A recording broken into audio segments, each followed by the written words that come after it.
ॐ कौसल्या सुप्रजा रामपूर्वा सन्ध्या प्रवर्तते उत्तिष्ठ नरशार्दूल कर्तव्यं दैवमान्धिकम् कौसल्या सुप्रजा रामपूर्वा सन्ध्या प्रवर्तते उत्तिष्ठ नरशार्दूल कर्तव्यं दैवमान्धिकम् उत्तिष्ठोत्तिष्ठ गोविन्द उत्तिष्ठ गरुडध्वज उत्तिष्ठ कमलाकान्ता त्रैलोक्यं मङ्गलं कुरु उत्तिष्ठोत्तिष्ठ गोविन्द उत्तिष्ठ गरुडध्वज उत्तिष्ठ कमलाकान्ता त्रैलोक्यं मङ्गलं कुरु मातः समस्त जगतां मधुकैटभारे वक्षो विहारिणि मनोहर दिव्यमूर्ते श्रीस्वामिनि श्रुत जनप्रियदानशीले श्रीवेङ्कटेश दयिते तव सुप्रभातम् मातः समस्त जगतां मधुकैटभारे वक्षो विहारिणि मनोहर दिव्यमूर्ते श्रीस्वामिनि श्रुत जनप्रियदानशीले श्रीवेङ्कटेश दयिते तव सुप्रभातम् तव सुप्रभातमरविन्दलोचने भवतु प्रसन्नमुखचन्द्रमण्डले विधिशङ्करेन्द्रवनिताभिरर्चिते वृषशैलनाथ दयिते दयानिधे अत्र्यादिसप्तऋषयः समुपास्य सन्ध्याम् आकाशसिन्धुकमलानि मनोहराणि आदाय पादयुगमर्चयितुम् प्रपन्नाः शेषाद्रिशेखर विभो तव सुप्रभातम् पञ्चाननाब्ज भव षण्मुखवासवाद्याः त्रैविक्रमादिचरितम् विबुधास्तुवन्ति भाषापतिः पठति वासरशुद्धिमारात् शेषाद्रिशेखर विभो तव सुप्रभातम् ईषत्प्रफुल्ल सरसीरुहनारिकेलपूगद्रुमादिसुमनोहर पालिकानाम् आवाति मन्दमनिलः सह दिव्यगन्धैः शेषाद्रिशेखर विभो तव सुप्रभातम् उन्मील्य नेत्रयुगमुत्तम पञ्जरस्थाः पात्रावशिष्ट कदलीफलपायसानि भुक्त्वा सलीलमथकेलिशुकाः पठन्ति शेषाद्रिशेखर विभो तव सुप्रभातम् तन्त्री प्रकर्ष मधुरस्वनया विपञ्च गायत्यनन्दचरितं तव नारदोऽपि भाषा समग्रमसहृत्करचाररम्यम् शेषाद्रिशेखर विभो तव सुप्रभातम् भृङ्गावळी च मकरन्दरसानुविद्ध झङ्कारगीतनिनदैः सह सेवनाय गिर्यात्युपान्त सरसी कमलोदरेभ्यः शेषाद्रिशेखर विभो तव सुप्रभातम् योषा गणेन वरदध्नि विमथ्यमाने घोषालयेषु दधिमन्थन तीव्र घोषाः रोषात् कलिम् विदधते ककुभश्च कुम्भाः शेषाद्रिशेखर विभो तव सुप्रभातम् पद्मेश मित्र शतपत्र गतालिवर्गाः हर्तुम् श्रियम् कुवलयस्य निजाङ्गलक्ष्म्या भेरी निनादमिव बिभ्रति तीव्रनादम् शेषाद्रिशेखर विभो तव सुप्रभातम् श्रीमन्नभीष्टवरदाखिल लोकबन्धो श्री श्रीनिवास जगदेकदयैक सिन्धो श्रीदेवतागृह भुजान्तल दिव्यमूर्ते श्रीवेङ्कटाचलपते तव सुप्रभातम् श्रीमन्नभीष्टवरदाखिल लोकबन्धो श्री श्रीनिवास जगदेकदयैक सिन्धो श्रीदेवतागृह भुजान्तर दिव्यमूर्ते श्रीवेङ्कटाचलपते तव सुप्रभातम् श्रीस्वामि पुष्करिणिकाप्लव निर्मलाङ्गाः श्रेयोर्थिनो हर विरिञ्च सनन्दनाद्याः द्वारे वसन्ति वरवेत्र हतोत्तमाङ्गाः श्रीवेङ्कटाचलपते तव सुप्रभातम् श्रीशेषशैल गरुडाचल वेङ्कटाद्रिनारायणाद्रिवृषभाद्रिविषाद्रिमुख्याम् आख्याम् त्वदीय वसतेरनिशं वदन्ति श्रीवेङ्कटाचलपते तव सुप्रभातम् सेवा परा शिव सुरेश कृशानुधर्म रक्षोऽम्बुनाथ पवमान धनाधिनाथाः बद्धाञ्जलि प्रविलसन् निज शीर्षदेशाः श्रीवेङ्कटाचलपते तव सुप्रभातम् घाटीषु देवि खगराज मृगाधिराज नागाधिराज गजराज हयाधिराजाः स्वस्वाधिकार महिमाधिकमर्थयन्ते श्रीवेङ्कटाचलपते तव सुप्रभातम् सूर्येन्दु भौम बुध वाक्परि काव्य सौरि स्वर्भानुकेतु दिविषत्परिषत् प्रधानाः त्वद्दास दास चरमावधि दास दासाः श्रीवेङ्कटाचलपते तव सुप्रभातम् त्वत्पादधूलि भरितः स्फुरितोत्तमाङ्गाः स्वर्गापवर्ग निरपेक्ष निजान्तरङ्गाः कल्पागमाकलनयाकुलताम् लभन्ते श्रीवेङ्कटाचलपते तव सुप्रभातम् त्वद्गोपुराग्रशिखराणि निरीक्षमाणाः स्वर्गापवर्ग पदवीम् परमाम् श्रयन्तः मर्त्या मनुष्य भुवने मतिमाश्रयन्ते श्रीवेङ्कटाचलपते तव सुप्रभातम् श्रीभूमिनायक दयादि गुणामृताब्धे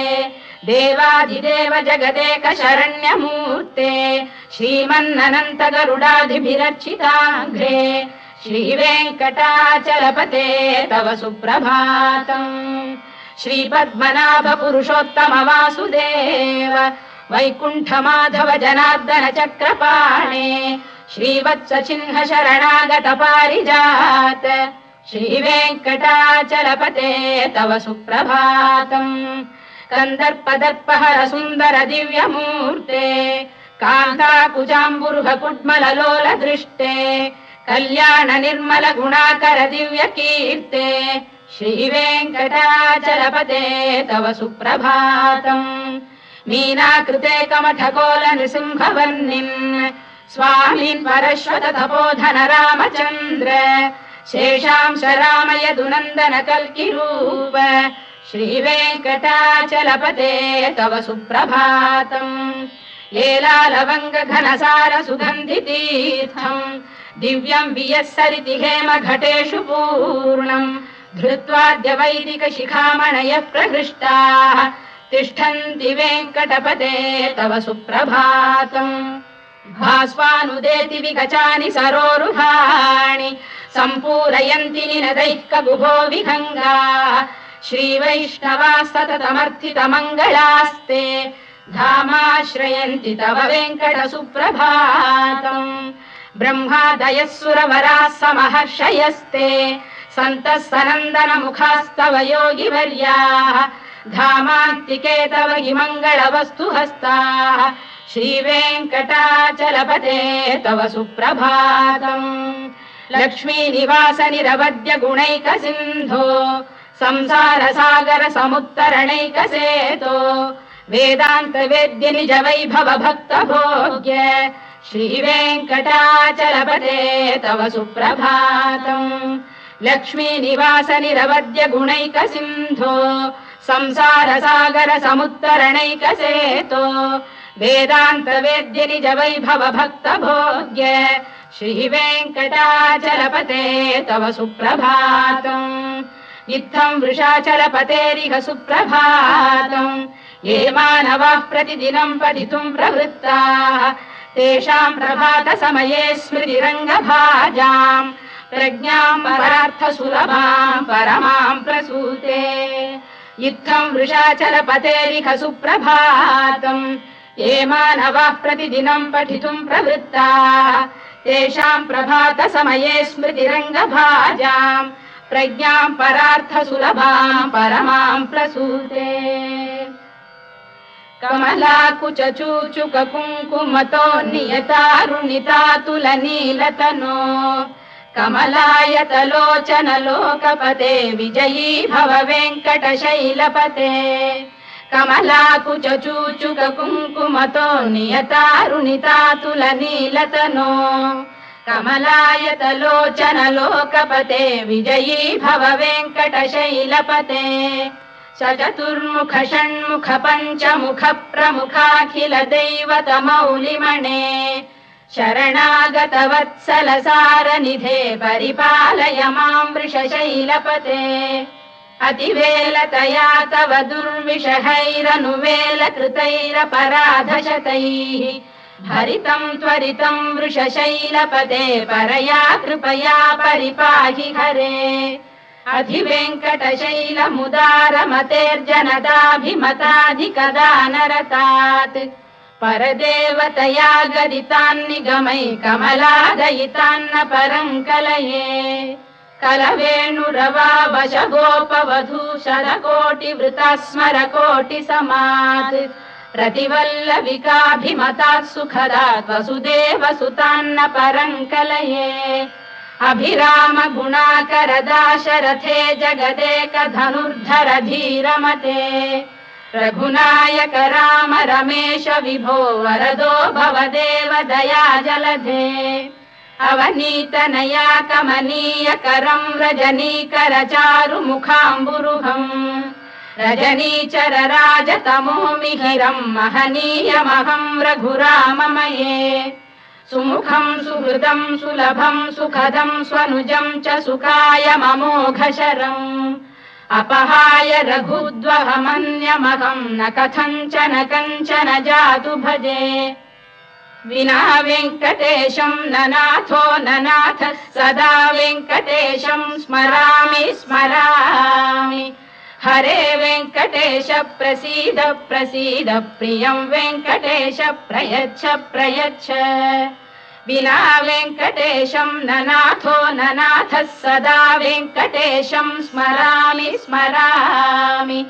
हरे वेङ्कटेश प्रसीद प्रसीद प्रियं वेङ्कटेश प्रयच्छ प्रयच्छ अहं दूरतस्ते पदाम्भोजयुग्म प्रणामेच्छयागत्य सेवां करोमि सकृत्सेवया नित्यसेवा फलं त्वं प्रयच्छ प्रयच्छ प्रभो वेङ्कटेश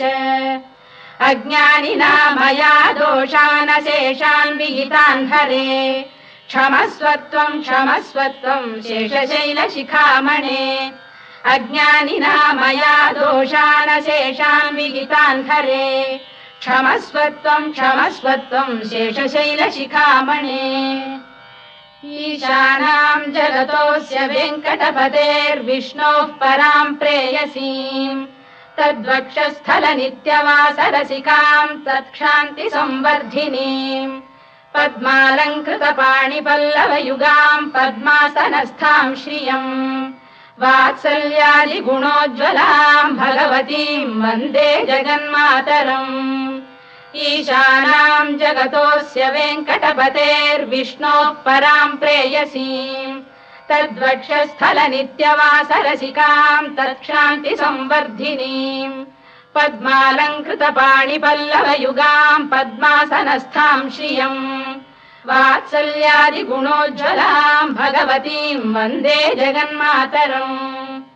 श्रीमन्कृपाजलनिधे कृत सर्वलोक सर्वज्ञ शक्तनतवत्सल सर्वशेषिन् स्वामिन् सुशील सुलभाश्रित पारिजात श्रीवेङ्कटेश चरणौ शरणं प्रपद्ये श्रीमन्कृपाजलनिधे कृत सर्वलोक सर्वज्ञ शक्तनतवत्सल सर्वशेषिन् स्वामिन् सुशील सुलभाश्रित पारिजात श्रीवेङ्कटेश चरणौ शरणं प्रपद्ये